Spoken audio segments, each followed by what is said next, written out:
कुछ पाना न कुछ खोना.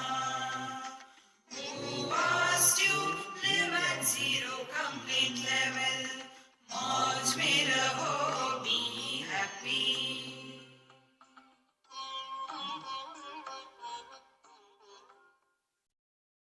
श्री कृष्णा श्री कृष्णा श्री कृष्णा श्री कृष्णा. गुरुर्ब्रह्मा गुरुर्विष्णु गुरुर्देवो महेश्वरः. गुरु साक्षात् परं ब्रह्म तस्मै श्री गुरवे नमः. तस्मै श्री गुरवे. यस्मात् धर्मान् आचरन्ति केचित् तथा अधर्मान् केचित् आचरन्ति. धर्मः पापेन प्रतिहन्यते वा उताहो धर्म प्रतिहन्ति पापम. यह जो प्रश्न है धृतराष्ट्र का, ये सब हम लोगों का ही प्रश्न है. हमने यदि कोई पाप किया तो उसका हमको फल मिलेगा, लेकिन हम उस पाप के बदले में पुण्य किया तो क्या पहला पाप कैंसिल हो जाएगा? देखो, हमने किसी की हत्या करी, मार दिया, पाप, क्योंकि जीवन नष्ट किया. फिर पुण्य, बच्चे को पैदा किया. देखो देखो महाराज, इसीलिए आपने किसी को मार दिया, ये पाप क्षमा हो गया. ऐसे नहीं होता. हर एक का अपना अपना जो फल है उसको मिलेगा ही.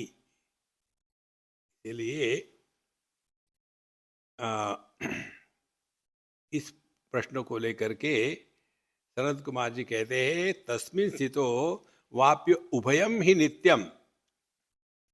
अब ज्ञानी के लिए यह स्पष्टता है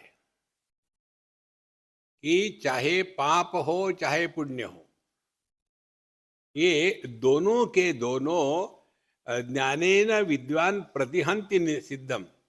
क्योंकि ज्ञानी कौन है? जिसमें कर्तृत्वाभिमान नहीं, और फिर भी जो जगत में काम करता है उसको हम कहेंगे जीवन मुक्त या ज्ञानी. एक उदाहरण समझ लो. किसी व्यक्ति ने स्वार्थ से या जिस कारण से किसी की हत्या करी तो उसको पाप लगा, तो फिर उसको लटकाएंगे.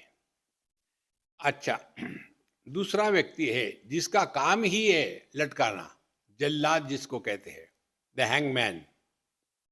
तो जब ये हैंगमैन या जल्लाद किसी को, कोर्ट का ऑर्डर हुआ कि बस इसको लटका के मारो, तो वो भी मार रहा है.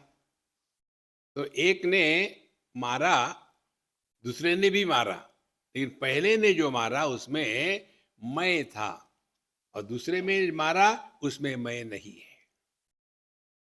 तो तात्पर्य क्या निकला? ज्ञानी कौन है? तस्मिन् स्थितो अपि उभयम ही नित्यम. तो ये दोनों नित्य है. सत्कर्म दुष्कर्म उसके फल होगी ही, लेकिन ज्ञानी को ये बात मालूम है कि जिसके साथ कर्तृत्वाभिमान होता है उसी का कर्म फल होता है. यदि कर्म हो लेकिन कर्तृत्वाभिमान ना हो तो वो कर्म ही नहीं है, वो क्रिया है, और क्रिया का फल नहीं होता. इसलिए ज्ञानेन विद्वान प्रतिहंति सिद्धम यथा अन्यथा पुण्यमुपैति देहि तथा गतम पाम उपैति सिद्धम. और जो अज्ञानी है वो पुण्य करेगा तो उसको पुण्य का फल मिलेगा, पाप करेगा तो पाप का फल मिलेगा.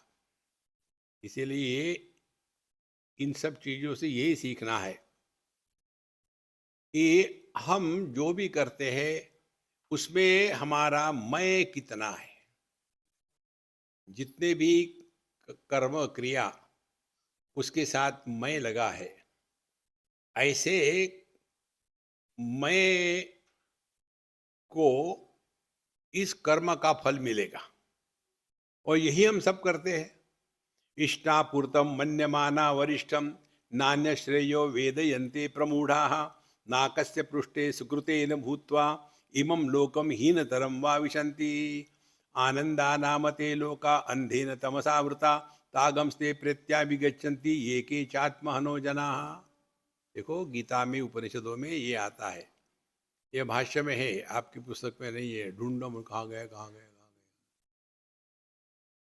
गए। इष्टापूर्तम मन्य माना वरिष्ठम, यह जो अज्ञानी लोग है, अज्ञानी का तात्पर्य जिसने अपने आप को जीव माना है, अपूर्ण माना है और पूर्ण करने के लिए कर्म ही एक मार्ग स्वीकार किया है, इसीलिए ये करूंगा तो वो मिलेगा तो मैं पूरा हो जाऊंगा, ऐसी जिसकी धारणा है वो अज्ञानी है। तो इष्टापूर्तम मन्य माना वरिष्ठम, तो ऐसे लोगों के लिए इष्ट कर्म पूर्त कर्म यही श्रेष्ठ मानते हैं और न अन्य श्रेय वेदयन्ते प्रमूढ़ा। प्रमूढ़ा माने जिन्होंने मूर्खता में डॉक्टरेट करी है। ये पीएचडी वाले होते हैं ना, बड़े विचित्र प्रकार के प्राणी होते हैं। एक बार किसी के साथ थे, उनको कहा कि अब मिस्टर राव अब प्रवचन करेंगे। राव को गुस्सा आ गया, मिस्टर राव, फिर डॉक्टर राव। कौन से डॉक्टर है आप? नहीं, हम पीएचडी वाले डॉक्टर हैं। कितना अभिमान देखो। तो नान्य श्रेयो वेदयन्ते प्रमूढ़ा, इन लोगों के लिए केवल कर्म कर्म कर्म, इसके आगे कुछ सोच ही नहीं सकते हो। नाकस्य पृष्ठे सुकृते न भूत्वा, फिर वहाँ स्वर्ग में जाएंगे, वहाँ अच्छे जो कर्म के भले भोगेंगे, फिर इमम लोकम हीनतरम वा विशन्ति, और ये तो अच्छे लोक में जाएंगे, नहीं तो फिर नरक में चले जाएंगे। आनंदा नामते लोका अंधेन तमसावृता, तो ऐसे जो लोग हैं ये अज्ञान के खाई में डूबे रहते हैं, जो तमोकुंड से परिपूर्ण है।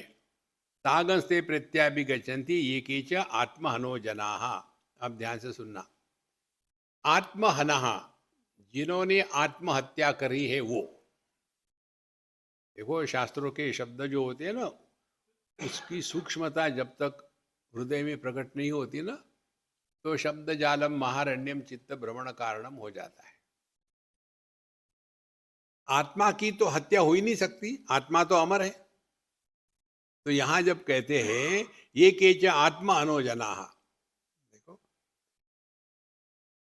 ईशावास्य उपनिषद में भी आता है, असूर्या नामते लोका अंधेन तमसावृता तागमस्ते प्रत्याभिगच्छन्ति ये केच आत्मनो जनाः। देखो ये आत्महना, तो आत्मा की तो हत्या होती नहीं तो कैसे हत्या मारेंगे। अब देखो,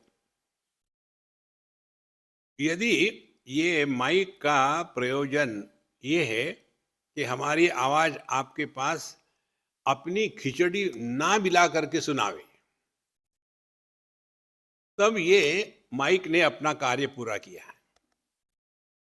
तो हमको जो प्रभु ने प्रकट बनाया है, तो क्या प्रयोजन है? प्रयोजन एक ही है कि हमारे माध्यम से परमात्मा प्रकट हो। यदि हमारे माध्यम से परमात्मा प्रकट नहीं हो रहे हैं तो हमने आत्महत्या करी है। माने जीवन का प्रयोजन इच्छा पूर्ति नहीं है, जीवन का प्रयोजन स्वर्ग नरक की गति नहीं है, जीवन का प्रयोजन पुनरपि जननम पुनरपि मरणम नहीं है। जीवन का प्रयोजन है कि हम इतने फिट रहे कि हमारे माध्यम से परमात्मा प्रकट हो। इसीलिए आत्महत्या माने जिस काम के लिए हम यहाँ आए हैं वो ना करके सब करते रहे। जैसे हम लोग यहाँ सत्संग के लिए आए, तो सत्संग के जगह में यदि हम केवल इसीलिए यहाँ आते, एक ने मुझे बताया इसलिए आपको बता रहा हूँ, मैं हमेशा झूठ नहीं बोलता। देखो एक ने मुझे बताया, स्वामी जी हम आपके खंडाला कैंप में मालूम है क्यों आते? मैंने सत्संग के लिए। नहीं वो तो ठीक है, फिर वहां का खाना बढ़िया होता है। हमने कहा पेटू अच्छा तुमने बता दिया, अगले बार ऐसा खाना रखेंगे। देखो तो आत्महत्या क्या हो गई, आए थे हरिभजन को और दबाने लगी खिचड़ी। वो संतो, इसीलिए ये जो ऐसे मूर्ख लोग हैं वो क्या करते हैं, त्रैविद्या माम सोमपा पूतपापा यज्ञे रिष्ट्वा स्वर्गतिम प्रार्थयन्ते ते तम भुक्त्वा स्वर्गलोकम विशालम क्षीणे पुण्य मर्त्यलोकम विशंति। 9वें अध्याय में भगवान कहते हैं ऐसे जो लोग हैं त्रैविद्या सोमपा पूत पापा, ये जो कर्म कांडव के में रह करके बड़े पुण्य इकट्ठे करते हैं स्वर्ग की प्रार्थना के लिए, और वहाँ फिर ते तम भुक्त्वा स्वर्गलोकम विशालम, फिर स्वर्ग में जाकर के खूब भोग करेंगे। और कब तक करेंगे, जब तक के उनके पुण्य का बैलेंस है। वो होने के बाद फिर अपने आ गए मुंबई में वापस। अच्छा, इसके पश्चात गत्वो भयम कर्मणा भुज्यते स्थिरम शुभस्य पापस्य चापि कर्मणा धर्मेण पापम प्रणु प्रणुदतीह विद्वान धर्मो बलीयान इति तस्य विद्धि। अब यहाँ बहुत सुंदर महत्व की बात बताते हैं कि हम बने अच्छे कर्म करें, स्वर्ग में जाए, वहाँ रहे, फिर वापस चले आ जाए, वो तो सब ठीक है। अब यहाँ से आगे जो महत्व की बात हमको बताते वो हमको समझना है। जो व्यक्ति इस जगत में कर्म करते हुए रहता है और उसके बाद कर्म का प्रयोजन क्या है, ज्ञानी के लिए या साधक के लिए और अज्ञानी के लिए या संसारी के लिए, कर्म का प्रयोजन है कर्माणि चित्त शुद्ध्यर्थम। अब पुण्य कर्म किसको कहते हैं और पाप कर्म किसको कहते हैं? देखो, ये पाप पुण्य की अनेक परिभाषा है, यहाँ आएगी तब देखेंगे हम। देखो, जिस कर्म के फल हमारे अंतःकरण पर कोई संस्कार छोड़ देते हैं वो सभी के सभी पाप है। और पाप केवल पाप कभी नहीं होता, पाप का जुड़वा पुण्य उसके साथ बना हुआ है। जैसे जब अंग्रेज हमारे यहाँ राज्य करते थे तो हमारे देशभक्तों ने किसी को मार दिया, रेलवे के ट्रैक उड़ा दिए, तो उसको देशभक्ति कहते थे। और वही काम अब कोई करे तो उसको टेररिज्म करते हैं। तो कर्म कुछ भी हो, उसके पीछे प्रयोजन क्या है ये निर्णय लेता है कि यह पाप कर्म है या पुण्य कर्म है। इसीलिए जो हम कर्म कर रहे हैं प्रयोजन क्या है, हमको कुछ प्राप्त करना, ये प्रयोजन है कि कर्म के द्वारा हम अपने अंतःकरण को शुद्ध कर रहे हैं, ये प्रयोजन है। तो ज्ञानी पुरुष भी कर्म में लगे रहते हैं, लेकिन उनका कर्म करने के पीछे जो प्रयोजन है कर्माणि चित्त शुद्ध्यर्थम।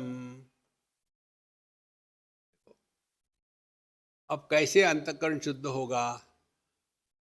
कर्मण्येवाधिकारस्ते मा फलेषु कदाचन। जो जो हमको करणीय है वो करो और हाथ धो करके पकोड़े खाओ। नहीं तो जो जब करना चाहिए था तब वो नहीं किया, बाद में पछतावा आया, तो हमने कर्म ठीक से समझे ही नहीं।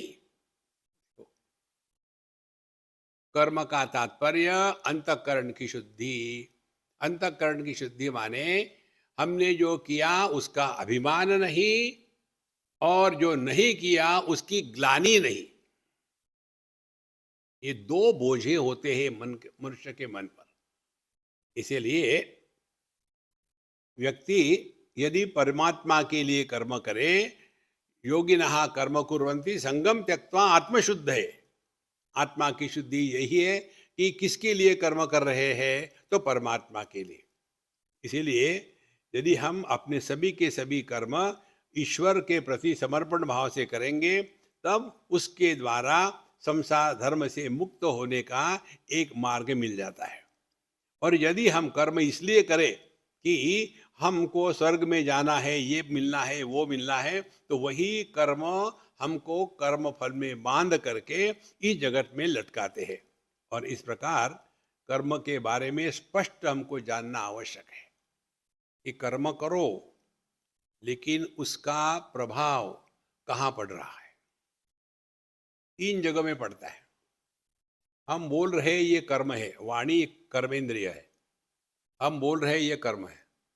अब हमारा ध्यान कहाँ है? क्योंकि कर्म हम कर रहे हैं। आप सुन रहे हो, तो आप कर्म नहीं कर रहे। श्रवण यह ज्ञानेंद्रिय है। तो हम जो बोल रहे हैं, इसका प्रभाव हम कहाँ देख रहे हैं? 3 जगह।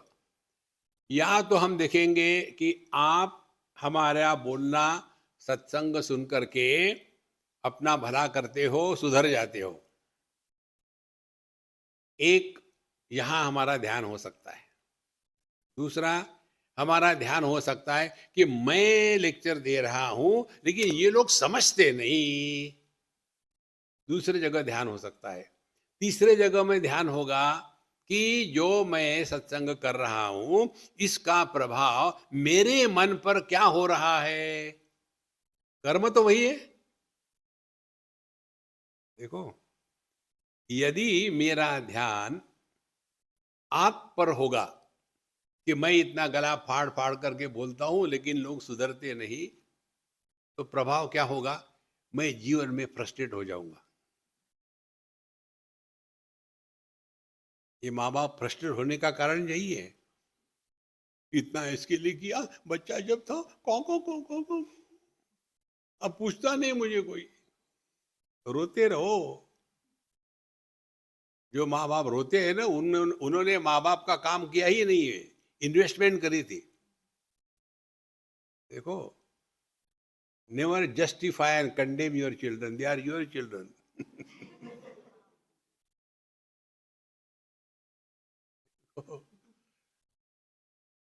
तो यदि हमारा ध्यान रहे कि हम आपको इतना बता रहे हैं, लेकिन आप सुधरते नहीं, तो जीवन में फ्रस्ट्रेशन आएगा ही। तो आप अपने में लगा लो ये। आपने जो भी किया दुनिया में, किसके लिए भी किया है? आप लोग संसारी है तो बच्चों के लिए किया है, माँ बाप के लिए किया है। उसके कारण यदि आपके मन में फ्रस्ट्रेशन आया, तो आपने गलत प्रकार से कर्म किया है। आपको कोई बचा नहीं सकता। You will and up in frustration in your life. देखो, और इसीलिए बुढ़ापे में जो लोग फ्रस्ट्रेट होते हैं ना, देखो महाराज, पता नहीं कलयुग आ गया है। कब से? जब से आप बूढ़े हो गए तब से। पहले पहले तो द्वापर युग था क्या? ढूंढ ढूंढ ढूंढ। Don't justify, you are miserable.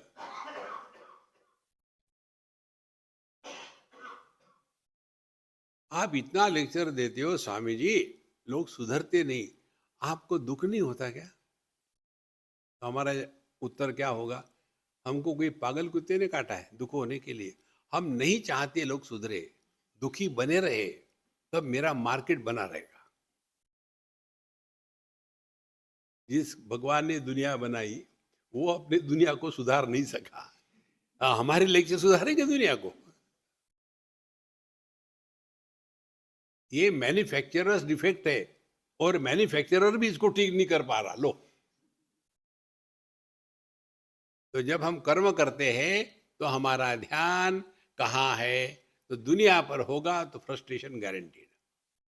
या तो हमारा ध्यान अपने पर है, मैंने लेक्चर दिया, मैं ये करता हूं, मैं वो करता हूं, तो हमारा अहंकार इतना बढ़ेगा कि जो कहीं भी फिट नहीं होगा। देखो, ज्यादा अहंकारी व्यक्ति हर जगह अनफिट होता है, कहीं फिट नहीं होता। बच्चों के साथ भी नहीं, जवानों के साथ भी नहीं, बूढ़ों के साथ भी नहीं, अज्ञानियों के साथ भी नहीं, ज्ञानियों के भी साथ भी। क्यों? कि मैं कोन्योस्ति सदृशो मया। तो हम जब कर्म करते हैं, तो ध्यान दुनिया में है या अपने में है? या तीसरा ऑप्शन है, ध्यान हमारा मन में है कि कोई भी कर्म करने के पहले हमारे मन की स्थिति कैसी शांत प्रसन्न थी। कर्म करते समय हमारे मन की स्थिति शांत प्रसन्न ही है। कर्म होने के बाद भी हमारा मन शांत प्रसन्न है। यदि ये हो रहा हो तब हमने कर्मयोग सीखा है। यहाँ ये बात करते हैं कि कर्मानुष्ठान करे, लेकिन किस लिए? यदि हम स्वर्ग नरक के चक्कर में करेंगे तो वहां जाओगे, आप धक्के खा के वापस आओगे। यदि मैं को लेकर के करोगे तो जिंदगी में दुखी रहोगे। तो यदि कर्म का तात्पर्य अपने मन को शांत प्रसन्न रखना है तो हम ज्ञान के मार्ग पर चल रहे हैं। इसीलिए ऐसा जो व्यक्ति है उसके लिए पाप कर्म पुण्य कर्म इसका कोई मतलब नहीं है। और जिसने ये नहीं समझा है उसके लिए पाप है तो नरक में जाएंगे, पुण्य है तो स्वर्ग में जाएंगे। देखो, इसीलिए येषां धर्मेषु विस्पर्धा बले बलवतामिव ते ब्राह्मणा इत प्रेत्य स्वर्गे यान्ति प्रकाशताम। ये भी बड़ा विचित्र विषय है।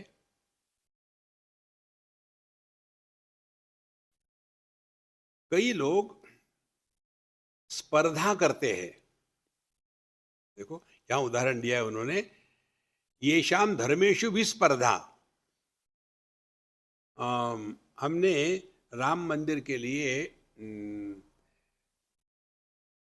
1 लाख रुपए दिए। 1 लाख, 50 लाख दिए, 50 लाख, 1 करोड़ दिए। होता है ये, ऐसे नहीं है, ये स्पर्धा होती है। मैंने इतना दिया, मैंने उतना दिया। और ये सब देख करके भगवान राम हंसते होंगे। मालूम है क्यों? एक छोटा सा बच्चा केला खा रहा था, उसको पूरा छील लिया हाथ में। पता नहीं ये लोग केले को छील के हाथ में लेके कैसा खाते हैं। खाते हैं लेकिन। और छोटा बच्चा, उसको कंट्रोल तो है नहीं अपने हाथ पर, वो केले को लिया हाथ में और दबाया और सब जगह से निकल रहा। और उसके पिताजी जा रहे ऑफिस, तो कहते पापा पापा पापा पापा, yes I want to share. अब ये जो पप्पा का नेकटाई है वो नेकटाई को संभालते संभालते बैठा है और वो बच्चा उसको खिलाता है। सी पापा, आई गेव यू। उस समय बाप के मन में क्या चलता होगा? यही चलता है भगवान राम के मन में जब हम कहते हमने इतना दान धर्म किया। देखो, येषां धर्मेषु विस्पर्धा, कैसे? बले बलवतामिव। हम 20 किलो उठा सकते हैं, हम 40 किलो उठा सकते हैं, ताकतवार है। ते ब्राह्मणा इत प्रेत्य, ऐसे जो बहुत पुण्य करने वाले हैं, यहाँ से जाने के बाद स्वर्गे यान्ति प्रकाशताम, फिर स्वर्ग में जाकर के उनको कहते ये बड़े धर्मात्मा है, इन्होंने इतना ये किया। कठोपनिषद में इसका बड़ा विस्तार से वर्णन आता है। तो प्रतिस्पर्धी है और फिर वहाँ जा कर के वो स्वर्ग में जा कर के बड़ा आराम करेंगे। और कब तक के? जब तक के आपका वो टाइम खत्म हो गया, फिर आके धूम्र मार्ग से फिर अपने खोपोली में पहुंच गए। अब कहते हैं आगे, ये शाम धर्मेन च स्पर्धा तेषां तज्ज्ञान साधनम ते ब्राह्मणा इतो मुक्ता स्वर्गम यान्ति त्रिविष्टपम। ये महत्व की बात है हमको। ये शाम धर्मे न च स्पर्धा। ध्यान से सुनो संतो, अध्यात्म में किसी के साथ स्पर्धा नहीं होनी चाहिए। बहुत महत्व का है। और एक अगली स्टेप, यदि आप आध्यात्मिक जीवन जी रहे हो, किसी के साथ भी अपनी तुलना मत करना। देखो वो कितने अमीर है, हमको हमारे पास इतना पैसा है ही नहीं। देखो इनके पास तो कैसी है, मरी सड़ी गाड़ी है, और हमारे पास तो हनुमान जी है, क्या करें। मारुति और मर्सडी। देखो महाराज, इस प्रकार से येषाम धर्मे न च स्पर्धा, अध्यात्म में हमारी किसी के भी साथ भी स्पर्धा नहीं है। Don't compete with anybody in life. If you have to compete, compete with yourself. पहले मुझे 2-2 मिनट में गुस्सा आता था, अब मुझे 15 मिनट के बाद गुस्सा आता है। अच्छी बात है, यू आर प्रोग्रेसिंग। कितनी बड़ी बात है महाराज ये। इसीलिए येषाम धर्मे न च स्पर्धा, हमको जगत में किसी के सामने कुछ सिद्ध नहीं करना है। जब सिद्ध करना होता है तब स्पर्धा होती है। I can run faster than you, चलो खड़े हो जाते। देखो, आपने ये कथा सुनी होगी, कार्तिकेय और हमारे गणपति बाप्पा, स्पर्धा हो गई। ये दुनिया को चक्कर लगा के कौन आता है, 3 चक्कर से पहले कौन आता है, वो सभी देवताओं का सेनापति बनेगा। अब ये अपने लिया अपना उन्होंने पीकॉक एयरलाइंस, हमारे इंडोनेशिया में गरुड़ एयरलाइन है, तो पीकॉक एयरलाइन लेकर के घूम रहे। और गणेश जी सोचते यार क्या करूं मैं, ये सीधा अपने माँ बाप को चक्कर मार के पहले ही आ गए। स्पर्धा अन्य के साथ नहीं, अपने साथ करें। पहले मैं 10 बजे उठता था, अब आजकल मैं 8 बजे उठ जाता हूँ, बहुत बढ़िया बात है। पहले मैं मांस खाता था, अब मैं घास खाता हूँ, अच्छी बात है। देखो, तो येषाम धर्मे न च स्पर्धा तेषाम तज ज्ञान साधनम, उनके लिए ज्ञान ये साधन है। तो ज्ञान क्या करता है, हम अपने आप पर निगरानी रखते हैं,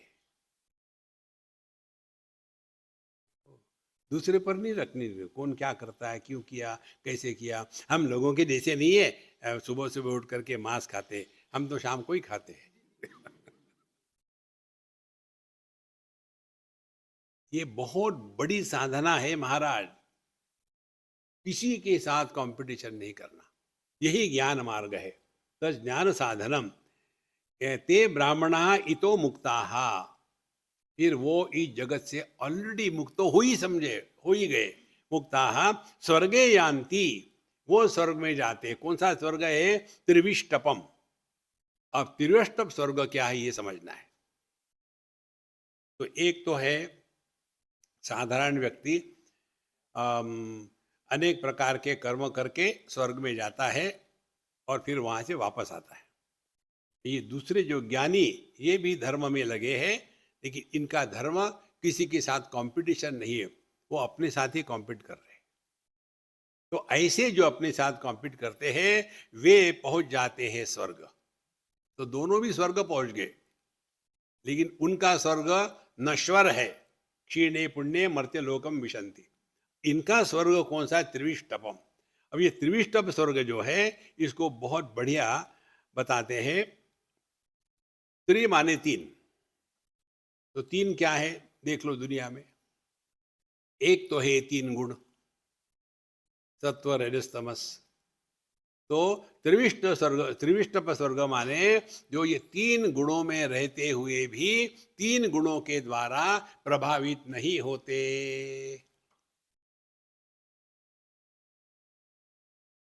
तमोगुण के द्वारा प्रभावित होना माने इस जड़ जगत को सत्य मान करके उसके पीछे पागल के जैसे दौड़ते रहना।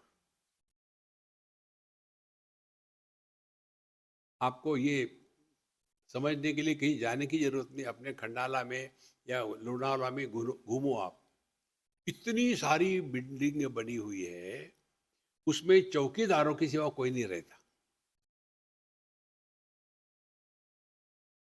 और चाहिए क्या करोगे इसका, चाहिए अच्छा होता है। मुझे कई बार कहते हैं स्वामी जी हमारा वहाँ बहुत बंगला है, आप आके रहिए। तो इसलिए नहीं, जब आप जाएंगे तो झाड़ू पोछा तो कर ही लेंगे। ये जितने भी आते हैं ना यहाँ बम्बई से, वे केवल आते हैं, फ्राइडे को शाम को आएंगे, पूरे घर की साफ सफाई करेंगे, सैटरडे को करेंगे, संडे को करेंगे, और फिर संडे को हाँ अब अच्छा लग रहा है, चलो जाना है बम्बई। महाराज नारायण हरी इच्छा से हो रहा है। तो तमोगुण के प्रभाव में आकर के जगत की ये जो अचल संपत्ति है इसमें फंसे। रजोगुण के प्रभाव में आकर के वर्कोहोलिक 2 मिनट शांति नहीं बैठ सकते। आपने देखा होगा कई लोग बैठते हैं ना, चुप नहीं बैठेंगे, टांगे हिलाते रहेंगे, खट खट खट। कहाँ जा रहा है? कुछ नहीं, they just can't keep quiet. कुछ ना कुछ करना है, टांगे हिलाते रहेंगे। अच्छा, रजोगुण तमोगुण। सत्वगुण क्या है? मेडिटेशन, इसी में फंसे रहेंगे। तो त्रिविष्टप स्वर्ग का तात्पर्य है प्रकृति में रहते हुए भी प्रकृति के द्वारा प्रभावित नहीं होकर के जिसका जीवन सहज चलता है, उसने त्रिविष्टप स्वर्गों को प्राप्त कर लिया है। और ये स्वर्ग कैसा है? क्षीणे पुण्य मर्त्यलोकम विशंति, नहीं, ऐसा नहीं है। देखो,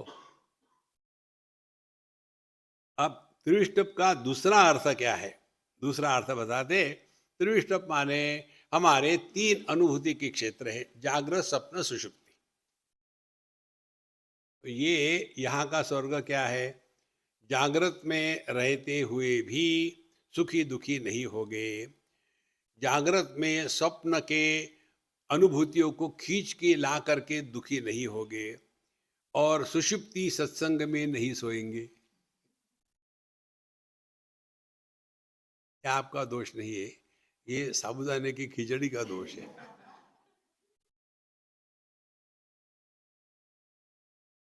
क्या? किसने सुना है? देखो, तो ये त्रिविष्टप सर्ग जो है वो ये है कि हम जागृत स्वप्न सुषुप्ति में हमेशा एकदम अलर्ट रहेंगे। इसी को हम बताते कि ध्यानमय जीवन। जागृत अवस्था केवल जागृत में, स्वप्नावस्था केवल स्वप्न में, सुषुप्ति केवल सुषुप्ति में, लेकिन ध्यानमय जीवन तीनों अवस्था में होता है। ये महत्व की बात है संतो, इसको ग्रहण कर लो। देखो, त्रिविष्टम इस प्रकार से अंतःकरण जब शुद्ध हो जाता है तब हमको ये सब बातें समझ में आ जाती है। नहीं तो फिर यही बात है कि हम स्वर्ग में गए और वहां से धक्का मार के निकाल दिया। देखो, अच्छा महाराज, विद्वान के लिए इसीलिए ये सब चक्कर नहीं है, क्योंकि वो ज्ञान की भूमि में जी रहे हैं। अब यह इसके बाद इदानीम विदुषः समाचारम आह। अब ऐसे जो ज्ञान के मार्ग पर चलने वाले हैं उनको किस प्रकार से जगत में जीना चाहिए, माने ज्ञान के साधना के क्या क्या नियम होने चाहिए, ये यहाँ बताते हैं। तस्य सम्यक समाचारम आहुर वेद विदो जनाः नैनम मन्येत भूयिष्ठम बाह्यम आभ्यंतरम जनम। तस्य विरक्तस्य विदुषः सम्यक समाचारम वेद विदः जना विद्वांसः आहु। क्या कहते हैं? ऐसे जो ज्ञानी पुरुष है या ज्ञान के मार्ग पर चलने वाले हैं उसके बारे में शास्त्र और साधु संत क्या कहते हैं? न एवं योगिनम मन्येत चिंतित भूयिष्ठम बहु बाह्याभ्यंतरम जनम। वो इतने सहज और सरल होते हैं कि कोई उनका बड़प्पन पहचान ही नहीं सकता, ना तो उनके सगे सोहरे, ना तो दुनिया के लोग। इसको हमने एक शब्द में बताया था आपको, निर्विशेष सत्ता। विशेष मत बनो। देखो, विशेषता ही बंधन है। पूर्व पश्चिम उत्तर दक्षिण आकाश में विशेषता है। किसकी? सूर्योदय के संबंध की। तो क्या पूर्व दिशा में आकाश पवित्र होता है और पश्चिम दिशा में अपवित्र होता है? इसी प्रकार से यह जो जीवन है हमारा, न मन्येत भूयिष्ठम, उनको श्रेष्ठ, अरे बाप रे ये तो बड़े हाँ, बिल्कुल सिंपल रहे, हमको जगत में कुछ सिद्ध नहीं करना और हमको इसमें कोई मदद भी नहीं कर सकता। इसीलिए नैनम मन्येत भूयिष्ठम, बाह्यम अभ्यंतरम जनम। बाह्यम माने पब्लिक, अभ्यंतर माने रिश्ते नाते। अपनी साधना इतनी सूक्ष्म और सीक्रेट होनी चाहिए कि किसी को पता भी नहीं चले। लेकिन हम लोगों का क्या होता है, इस वजह से इतने में डिस्टर्ब मत करना, वो मेरा मेडिटेशन का टाइम है। कब मेडिटेशन का टाइम है? जब बच्चों का स्कूल का जाने का टाइम है, इनका मेडिटेशन का टाइम है। दोनों एक बात, अपनी आध्यात्मिक साधना अपने समय में करनी है। हमको जो रिश्ते नाते हैं ना, पति पत्नी, भाई बहन, माँ बाप, सास ससुर, उनके साथ जो समय है वो समय हम साधना ना करें। साधना कब करें? हमारा समय होता है तब। हमारा समय कब होता है? सुबह 3 बजे से 6 बजे तक। बहुत कठिन है।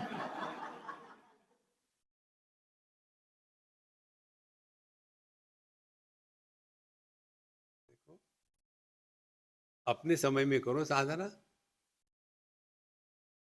नहीं तो हम लोग गवर्नमेंट सर्वेंट के जैसे होते हैं। गवर्नमेंट सर्वेंट कौन है? ऑफिस में जाएंगे, घर का काम सोचेंगे, अरे रामू देखो मेरे घर में गैस सिलेंडर नहीं है। तुम ऑफिस में ऑफिस का काम करो ना, घर का ले आते। तो रामू क्या कहेंगे? सर आप ही जाके बैठो, गैस भरा है।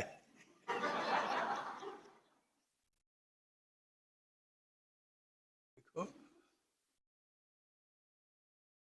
अपनी साधना अपने समय करनी है, दूसरे के समय में नहीं। देखो, जैसे हमको यहाँ सत्संग के लिए हमारे बॉस ने बताया, स्वामी जी ये टाइम होगा, लेकिन हमको नींद आ रही, तो अपने समय में सो। देखो, तब जा करके अध्यात्म होता है। नहीं तो ऐसे लोग सबके लिए परेशानी खड़े कर देते हैं। नैनम मन्येत भूमिष्ठम बाह्यम अभ्यंतरम जनाहा जनम। इस प्रकार से व्यक्ति इस चीजों को स्पष्ट समझ ले। अच्छा, आगे कहते हैं, कीदृशे देशस्य वासः इत्याह। तब ऐसे जो ज्ञान के मार्ग पर चलने वाले हैं, वो कैसे स्थान में जाके रहे? तो कहते हैं, यत्र मन्येत भूयिष्ठम प्रावृषिव तृणोदकम अन्नपानम च विप्रेंद्र तज्जाने तज्जावेना अनुसरण ज्ञानेन अनुसंजरे। आगे कहते हैं कि ऐसा स्थान हो कि यत्र मन्येत भूयिष्ठ प्रावृष तृणोदकम। जैसे कहीं जाकर के आप देखो तो वहाँ अनेक प्रकार के प्राणी या चोर उचक के कोई नहीं होना चाहिए। अन्न पान इत्यादि का वहाँ ठीक बंदोबस्त होना चाहिए।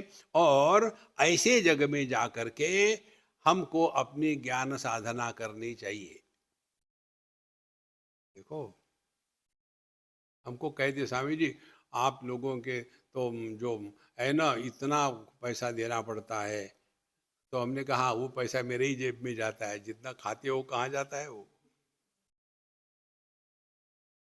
आप देखेंगे जहां अध्यात्म का नाम लिया वहां टॉर्चर शुरू हो गए, जमीन पर सोएंगे। एक हमारे अच्छे मित्र है, उन्होंने कहा कि स्वामी जी, उनके आश्रम में गए थे हम, स्वामी जी आपको तो मेरे ही कमरे में रहना पड़ेगा, मेरा कमरा पवित्र हो जाएगा। मैंने ठीक है। तो मैंने जब देखा वो लकड़ी के फट्टी पर सोता है, तकिया भी नहीं, चादर भी नहीं। हमने कहा मैं दरिद्री नहीं हूँ, बढ़िया गद्दा चाहिए, एसी चाहिए, तब मैं सोऊंगा, नहीं तो नहीं। ये शरीर को कष्ट देकर, ये अध्यात्म नहीं है। ऐसा अध्यात्म किसके लिए है जो एक टांग पर खड़े होकर के ठंडे पानी में कहो Ram Ram Ram Ram Ram Ram. Don't torture your body. देखो, इसीलिए ये जो योग करने वाले होते हैं, ये देहात्म भाव में जिंदगी भर फंसे रहते। हमारे एक मित्र है, हमेशा योगा करते, मुझे हमेशा डांटते थे, अरे यार तू क्यों नहीं करता योगा। हमने कहा यार मैं नहीं कर सकता, मेरे से होता नहीं, करूँ भी तो 2 दिन में छूट जाता है। कारण क्या है, ये देहात्म भाव बढ़ जाता है। बोले नहीं, वो करने से स्वास्थ्य अच्छा होता है। मैंने तुम करो फिर। अब वो करते, जिंदगी भर योगा किया उसने। अभी मुझे 1 साल पहले कहीं मिला, मैंने बोला कि कहो योगी जी कैसे हो। क्या बताओ यार, क्या हो गया, लंग्स इतनी वीक हो गई है कि जब खांसता हूं तो ऐसे लगते कि लंग्स बाहर तो नहीं आ जाएगी, और मेरी पीठ की हड्डी इतनी दुखती है कि मैं थोड़ा भी कुछ ऐसा ऐसा करूं तो कट कट आवाज आती है। ऐसा क्यों हो रहा, मैंने इतना योगा किया फिर भी मुझे क्यों हो गया। हमने कहा इसीलिए हो गया। ध्यान से सुनो, हमारा फोन जब फैक्ट्री से आता है तो ऑप्टिमम होता है, फिर फ्री डाउनलोड,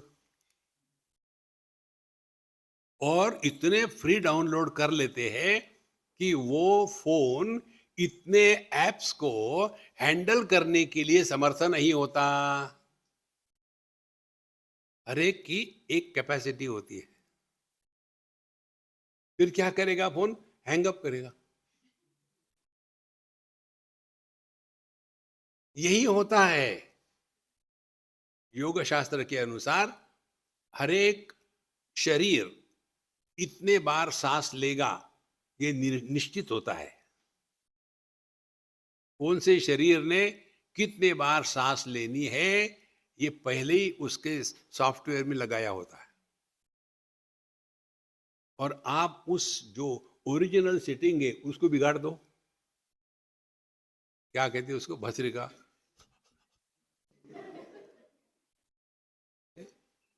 वो कुत्ते का है, भस्त्रिका का नहीं। और उसी में लगे रहते हैं। ठीक? तो आपको समझो लेने हैं सांस 100 15 मिनट में, लेकिन आपने भस्त्रिका करी तो 100 सांस आपने 1 मिनट में पूरी कर ली, फिर 14 मिनट मरो। आप देखिए ये जितने भी योगी होते हैं ना, जल्दी मरते हैं। एक बार मैंने कहीं पढ़ा, बड़े बड़े सेलिब्रिटीज के नाम दिए थे। ये हमेशा जिम में जाते थे, योगा करते थे, और ट्रेडमिल करते थे, खाने में ये खाने में वो। एक दो नहीं, 50 लोगों के नाम दिए थे, सबके सब प्री मैच्योर डेथ। कोई 28 में मरा, कोई 40 में मरा, और अपने गांव के लोग बढ़िया खाते हैं, मौज में रहते हैं। अरे यार, मरने का कोई विचार है कि नहीं। Normal Jio, don't over do the things. इसीलिए यहाँ बता, यस्मिन देशे मृग चोरादि पीड़ा रहिते अन्नपानादि भूमिष्ठम बहुलम वर्तते। जहाँ परेशानी ना हो दुनिया भर की, ये तो दिमाग वहीं चला जाएगा। देखो, ये आप अपने अंदर से सीखो। यदि आपने ये नियम कर लिया है कि मैं सुबह 4 बजे उठ के ध्यान करूंगा, उस समय कोई गड़बड़ नहीं होनी चाहिए, उसी दिन गड़बड़ होगी। देखो, इसीलिए ऐसे जगह चले जाएं जहां आप सहज रूप से शांत रह सकते हैं।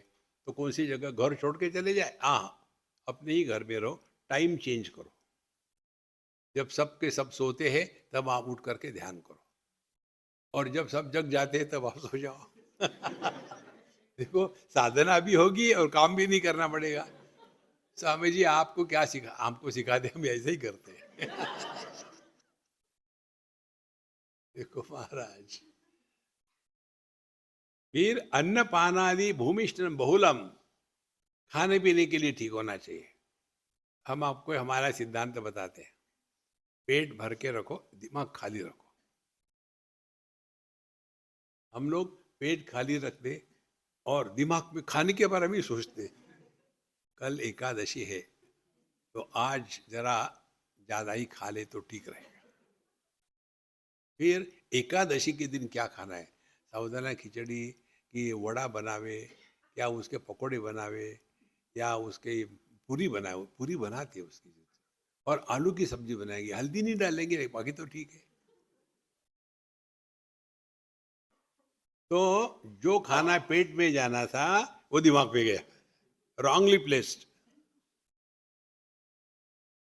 इसीलिए सिंपल सिद्धांत है, मध्य प्रदेश को स्वस्थ रखो, दिमाग काम करेगा।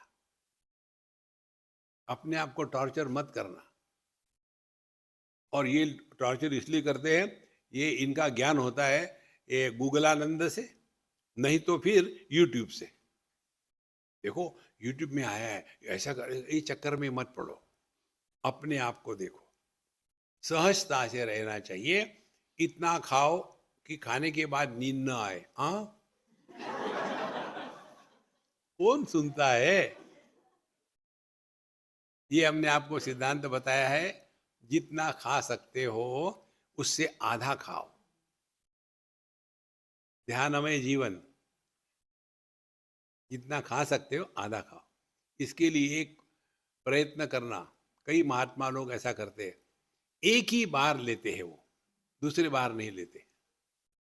स्वामी जी हम भी लेते हैं, लेकिन वो इतना ज्यादा हो जाता है। और फिर अन्नम ब्रह्मेति व्यजानात, अन्न का नाश नहीं करना चाहिए, तो दबाते रहो दबाते रहो। फिर अंदर से जो डकार आता है ना, वो डकार नहीं, वो कंप्लेन है। अब बंद भी करो। तो अन्नपानादि बहुलम वर्तते तथा मन्येत प्रावृषि तृणोदकम बहुलम भवति तद्वत्। जैसे जहाँ कोई ह्यूमिड जगह हो, तो जहाँ वहाँ जैसे घास इत्यादि बहुत होता है, उसी प्रकार से ऐसे स्थान में रहे कि जहाँ खाने पीने का दिमाग में परेशानी ना हो। अच्छा, आगे कहते तत्र स्थित्वा तद अन्नपानादीम उपजीवेत, और वहां रह करके जितना आपको खाना है खा करके दिमाग से खाने का विषय निकाल डालो। भगवद गीता में आता है 3 प्रकार के खाने, सात्विक राजसिक तामसिक। अब इसके चक्कर में मत पड़ना। तो क्या करना है, खाने के पहले खाने के बारे में मत सोचो। खाते समय उतना ही खाओ कि भूख बनी रहे। भूख मिटाने के लिए खाना नहीं खाते। अग्नि में आप इतनी आहुति डालोगे कि अग्नि ही बुझ गया। तो इतना खाओ कि भूख बनी रहे, और उसके पश्चात खाने के बाद उठ गए, फिर खाने के बारे में बोलो मत, चिंतन मत करो। याद है उस दिन हम आपके यहाँ आए थे, आपने वो बनाया था, बड़ा अच्छा था। माने इतने सालों तक दिमाग में वही भरा है। देखो, तो खाने के पहले ना सोचे, खाते समय फटाफट खत्म कर दे, घंटे भर मत बैठे रहो। नहीं, हमको बताया है दीक्षित ने, चबा चबा के खाओ 32 बार, हर एक दांत के नीचे एक बार, दूसरा दांत। इससे तो हमारे गाय भैंस अच्छे। तो ये फालतू चीजों में मत रहो, सिंपल जीवन जियो, डोंट मेक लाइफ कॉम्प्लिकेटेड। तो खाने के पहले ना सोचे, खाते समय खाता फटाफट खत्म कर दे, घंटे भर ना बैठे। उसके बाद खाने के बाद उसकी स्मृति ना रखे कि अगला खाना कब है। अरे इसको तो डाइजेस्ट करो, अगला खाना कब है। तो नहीं तो ये सात्विक तामसिक खाने को लेकर के इतना चर्चा होती है। I take only low carb food. फिर ये क्या करेंगे, घास खाएंगे, सलाद जिसको कहते हैं। आई टेक ओनली सलाद। उससे कैसा होता है, फिर दूसरे ने उसके बाद खाते क्या खाते, 1 किलो आइसक्रीम। तो जितना सलाद खाया था सत्यानाश। इसीलिए खाने को लेकर इतना ही रखे। अच्छा, हम जब खाना खाते हैं ना, कई जगह में खाते हैं, तो इतने भिन्न प्रकार के खाने होते हैं। साउथ इंडिया का अलग, गुजरातियों का अलग, आसाम का अलग, बंगाल का अलग अलग। तो स्वामी जी खाना कैसा है? खाना सात्विक है। लेकिन हमको क्या कहना होता है, सात्विक माने कोई टेस्ट है ही नहीं उसमें। आपका खाना बड़ा सात्विक रहा, वो भी खुश और हम भी खुश।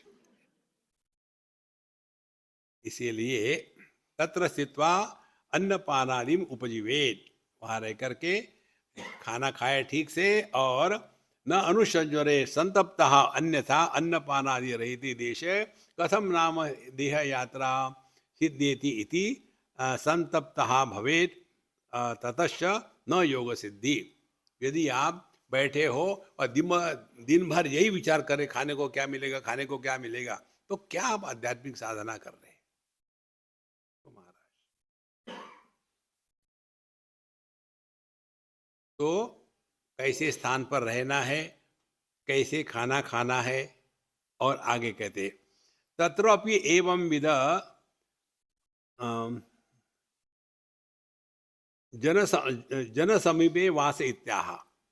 अब आगे कहते कि कस्मिन् देशे यथा यत्रात कथमा कथयमानस्य प्रयच्छत् शिवं भयम् अतिरिक्तम् इवाकुर्वन् स श्रेयान्नेतरो जनः। अब या कहते यत्र यस्मिन् देशे अकथयमानस्य तूष्णीभूतस्य स्वमाहात्म्यम प्रयच्छतः। अब हमको ऐसे रहना है, जहां भी रहना है, अकथयमानस्य माने अपने बारे में बोलना बंद कर दो। ध्यान से सुनना। संसारी कौन है? जो रिश्ते निर्माण करता है। और ये आप देखेंगे बाबा जी लोग जो होते हैं ये भी यही करते हैं। ये मेरे गुरु भाई है, ये गुरु बहन है, ये गुरु बंधु है, ये चाचा गुरु है, ये मामा गुरु है, ये गुरु पत्नी है। होती है क्या गुरु पत्नी? पता नहीं। वहां भी आप रिश्ते नाते निर्माण कर रहे हो। संन्यास लेने के बाद आप जिंदा मुर्दा हो। संन्यास में हमने अपना पिंडदान किया है, तो सन्यासी को स्पर्श करने के बाद जैसे शव को स्पर्श करने के बाद नहाते हैं, वैसे नहाना चाहिए। तो क्या करे स्वामी जी, दूर रहो। सन्यासी आया, भागो भागो। इसीलिए यस्मिन देशे अकथयमानस्य तूष्णीभूतस्य, ऐसे जगह जाकर के रहो कि जहाँ किसी प्रकार का चक्कर नहीं है, कोई हमको पहचाने तक नहीं, तब जाकर के हम अपने आप को ठीक रख सकते हैं। ये बहुत महत्व की बात है। येन केनचित् आच्छान्नस्य येन केनचित् आशितस्य च क्वचन शायिनः आत्मनि एव लोकं पश्यतः जड़ मूक बाल पिशाचवत संचरतः। देखो, इस जगत में ऐसा रहे कि लोग हमको देखे तक नहीं, और देखे या लगता है कोई तो भी गया बीता है। बस यही अच्छी बात है। मनु महाराज बड़ी सुंदर बात कहते हैं, सम्मानात् ब्राह्मणो नित्यम उद्विजेद विषादिव अमृतस्यैव चाकांक्षा चेद अवमानस्य सर्वदा। यदि आपको अध्यात्म में टिक के रहना है तो जहां मान सम्मान होता है, भागो वहां से। उसके द्वारा मनुष्य अपने सत्यानाश कर लेता है। जिस व्यक्ति को मेरा अपमान हो गया ऐसा भाव निर्माण होता है, उसने अध्यात्म में प्रवेश ही नहीं किया। केवल चैंटिंग करने से कुछ नहीं होता। माना अपमान यो तुल्यस्य अह, कहीं भी एक बार भी यदि मन में भाव आया कि मेरा अपमान हो गया, तो अभी धक्के खाने बाकी है। एक बार एक महात्मा जी गए, जिनके पास अपने साधना समय में जाकर के सेवा करते थे, और वो महात्मा जी बड़े मस्त राम थे। कभी कभी खूब गालियां देते, झगड़ा करते और कुछ फेंक के मारते थे। तो एक बार ये साधक गए और कहा, महाराज जी, आप कभी कभी इतने अपशब्दों का प्रयोग करते हो, इतनी गालियां देते हो, इतने वस्तु फेंक के मारते हो, ऐसा क्यों करते हो? फिर गुस्सा कर, मैंने कब गुस्सा किया? गुस्से के लिए डांटा, फिर मैंने कब गुस्सा किया? और फिर कहते, तुमको मैंने कभी बुलाया क्या? बोले नहीं। तुमको कभी जाओ कहा क्या? बोले नहीं। वैसा ही गुस्से को मैं बुलाता नहीं, वो आता है चला जाता, मैं जो कहती हूँ। और फिर कहते, तुम मुझे अपना मानते हो? हाँ। अब मेरे गुस्सा करने से तुम उसको सह नहीं सकते, तो दुनिया तुम पर गुस्सा करेगी, तुम सह पाओगे? तुम यदि फुटबॉल के ग्राउंड में भी कार चलाते समय पेड़ ढूंढ करके एक्सीडेंट करते हो, तो मेन रोड पर चला पाओगे गाड़ी? देखो महाराज, मानापमानयो हो तुल्य कहना अलग होता है। इसीलिए इधर ध्यान देना। जहां हम दुखी हुए, समझ लेना हमारा अहंकार ऊपर आ गया है, इसीलिए दुखी हुए। यह जो दुख की जो मार है, अपमान की जो मार है, वो अहंकार पर पड़ती है और किसी पर नहीं पड़ती। जैसे इस कमरे में समझो कोई चूहा मरा हो कहीं, या कोई अच्छा अगरबत्ती लगाई हो, तो पूरे कमरे में उसकी दुर्गंध या सुगंध रहेगी। खुले आसमान में दुनिया सड़ जाए, कुछ नहीं फर्क पड़ता। इसी प्रकार से हम जो छोटे दायरे में रहते हैं ना, वहां मान अपमान होता है। परमात्मा को मान अपमान नहीं होता, क्योंकि वो परिपूर्ण है। तो हम किसी के कहने से बड़े नहीं होते और किसी के कहने से छोटे नहीं होते। हमको पता हम क्या है। इसीलिए सम्मान सन्मानाद ब्राह्मणों नित्यम उद्विजेद विषाद विषाद विषाद अविष इव। जैसे हम जहर से एकदम दूर रहते हैं, इसी प्रकार से ये मान सम्मान से दूर रहो। कोई हमको पहचाने तक नहीं कि हम क्या है।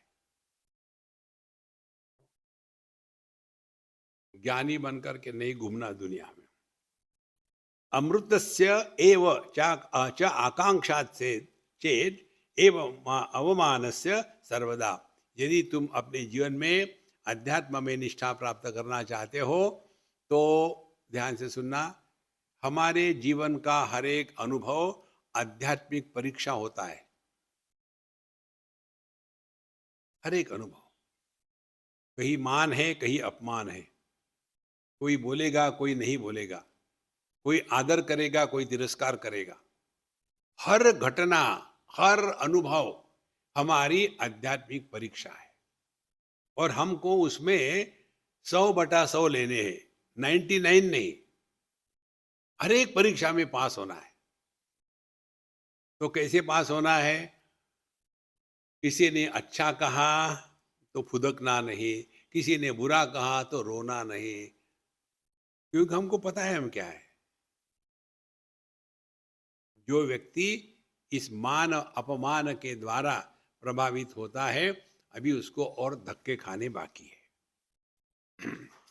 यदि किसी ने हमारा अपमान किया ही नहीं, तो हम अपमान के द्वारा प्रभावित नहीं होते, ये कैसे पता चलेगा? देखो, अच्छा, अब आगे कहते हैं कीदृश ही अन्नम भोज्यमित्याह। अब किस प्रकार से खाना खुना खाना है इसके बारे में अब बताते हैं। यह ज्ञानी को खाने के बारे में क्या समझना है। कहते हैं यो वा अकथयमानस्य ह्यात्मानं नानुसंजरे ब्रह्मस्वं नोपहन्याद्वा तदन्नं सम्मतं सताम। अब अन्न का प्रभाव हमारे अध्यात्म पर पड़ता है। उपनिषद में एक कथा आती है। उस कथा में विद्यार्थी पूछता है गुरु महाराज से कि महाराज सूक्ष्म का प्रभाव स्थूल पर पड़ता है, ये तो समझ में आता है, देखो, लेकिन स्थूल का प्रभाव सूक्ष्म पर तो नहीं पड़ता ना।